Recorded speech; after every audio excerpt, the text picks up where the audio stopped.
Hello दोस्तों, आज की कहानी है संपूर्ण सुख। एक लड़का और एक लड़की आपस में बहुत प्यार करते थे और दोनों एक साथ बहुत खुश थे। दोनों की शादी हो जाती है। ये शादी जोड़ा आज बहुत खुश था।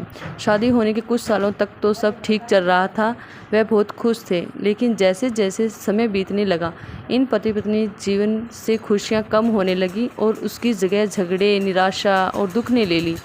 पति पत्नी एक दूसरे से काफ़ी ज़्यादा प्रेम करते थे, इसलिए वे चाहते थे कि उनका जीवन फिर से पहले की तरह खुशियों से भर जाए।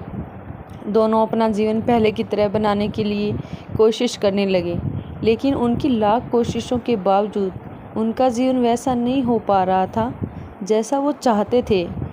जब ज़्यादा बड़ा बदलाव नज़र नहीं आया तो दोनों ने एक गुरु के पास जाकर इस समस्या का समाधान पाने का निर्णय लिया।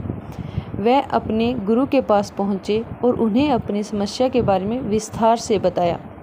उनकी बात अच्छे से सुनने और समझने के बाद गुरु ने उन्हें एक उपाय बताते हुए कहा कि अगर आप दोनों किसी ऐसे जोड़े को खोज लेते हैं जो संपूर्ण रूप से खुश है, तो उसके कपड़े का एक टुकड़ा ले लेना। बस उसी दिन से आपका जीवन बदल जाएगा और आपका वैसा जीवन मिलेगा जैसा आप चाहते हैं। पति पत्नी इस उपाय को सुनकर खुश हुए। उन्हें लगा ये अच्छा है, क्योंकि उन्हें ऐसे जोड़े को तलाश करने में ज़्यादा समय नहीं लगेगा जो पूरी तरह से खुश हो, और साथ ही साथ उन्हें थोड़ा घूमने का भी मौका मिल जाएगा। इस जोड़ी ने सोचा, सबसे ज़्यादा सुखी जोड़ा वही हो सकता है जिनके पास धन धान्य की कमी न हो। इसलिए उन्होंने सबसे पहले अपने राजा और रानी को मिलकर उनसे पूछना बेहतर समझा कि क्या वो संपूर्ण रूप से भी खुश हैं या नहीं। दोनों ने किसी तरह राजा और रानी को एक बार उनसे मिलने के लिए राजी कर लिया। जब वह दोनों राजा रानी को मिलने गए तो उनका काफ़ी अच्छे से स्वागत किया गया और खाने पीने को भी अच्छे से अच्छा खाना खिलाया गया। वह दोनों राजा रानी के साथ में बैठे थे। तब मौका देखकर उन्होंने राजा रानी से पूछ लिया कि क्या वो अपने जीवन में खुश हैं। राजा रानी दोनों ने कहा, हाँ बिल्कुल, वह दोनों जीवन में खुश हैं। राजा रानी का जवाब सुनकर जोड़े को खुशी हुई, लेकिन फिर भी उन्होंने आगे बढ़कर पूछा, क्या आप दोनों पूरी तरह से खुश हो। ये सवाल सुनकर राजा रानी के चेहरे पर थोड़ी सी उदासी छा गई। राजा ने कहा, हालांकि भगवान ने हमें जीवन में हर वस्तु दी है जिसकी ज़रूरत होती है, या यूँ कहूँ कि ज़रूरत से ज़्यादा ही दी है, लेकिन एक संतान सुख अब तक हमें नसीब नहीं हुआ।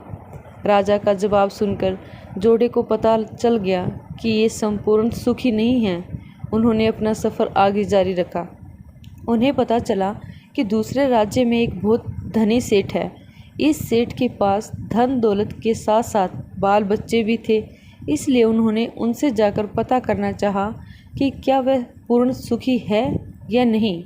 उनके घर पर एक दो दिन रहने के बाद यही सवाल उनसे पूछने पर सेठ और सेठानी ने का कहना था कि सब कुछ होते हुए भी वे पूर्ण रूप से सुखी नहीं हैं, क्योंकि उनके 4-5 बच्चों को संभालने में उनका पूरा वक्त चला जाता है और उन्हें अपने जीवन में बाकी सुख भोगने के लिए समय ही नहीं बच पाता। पति पत्नी का जोड़ा वहाँ से भी निराश होकर निकला। वह अपने जान पहचान और अनजान कई लोगों से मिले, पर अंत में उन्हें यही पता चला कि सबके जीवन में कोई न कोई ऐसी कुछ तो कमियां हैं जिनकी वजह से वो अपने आप को पूर्ण सुखी नहीं समझते थे। अंत में पति पत्नी एक किसान दंपति से मिले जो दोपहर में खेत में काम करने के बाद खाना खाने के लिए बैठे थे। उनके चेहरे पर जो बेफिक्री और शांति उन्होंने देखी, वो पहले किसी के चेहरे में नहीं दिखी थी। जोड़े को लगा कि शायद अब उनकी तलाश खत्म हो जाएगी। किसान और उसकी पत्नी के पास जाकर दोनों ने उनसे पूछा कि वो अपने जीवन में खुश हैं। किसान और उसकी पत्नी ने कहा, बिल्कुल वो खुश हैं। जोड़े ने किसान से अपना अगला सवाल भी किया कि क्या वो जीवन में पूर्ण खुश हैं। किसान ने मुस्कुराते हुए कहा, बिल्कुल, दुखी होने के लिए उनके पास कोई कारण ही नहीं है। ऐसे ही हर तरह से सुखी दंपत्ति की तलाश कर रहे जोड़े ने जब खुश होकर अपने सफ़र का कारण के बारे में बताते हुए किसान से उनके कपड़े का एक टुकड़ा मांगा। तब किसान चिंतित होकर बोला कि अगर उसके पास एक से ज़्यादा कपड़े होते तो वह ज़रूर उन्हें अपना कपड़ा फाड़ कर देता। इसका ये मतलब था कि किसान भी पूरी तरह से खुश नहीं था, क्योंकि उसको चिंता थी कि अगर उसका कपड़ा फट गया तो अगले दिन क्या पहनेगा। अपनी खोज में पूरी तरह असफल हो चुके पति पत्नी को आखिरकार ये समझ में आ गया कि पूर्णतः सुखी और खुश इस संसार में कोई भी नहीं है। ये हमारे विचार ही होते हैं जो हमारे किसी वस्तु को लेकर सुखी या दुखी, खुश या नाखुश करते हैं। जैसे कि संतान ना होना किसी को दुखी करता है, तो किसी को संतान है और वो शरारत करते हैं, ये विचार दुखी करते हैं। किसी को कम धन होना दुखी करता है, तो किसी को ज़्यादा धन कोई चुरा ना ले, ये विचार दुखी करते हैं। वक्त और ज़रूरत के अनुसार ही कोई वस्तु या बात किसी के लिए सुख का कारण बनती है तो किसी के लिए दुख का कारण भी बनती है। Thanks for watching this video.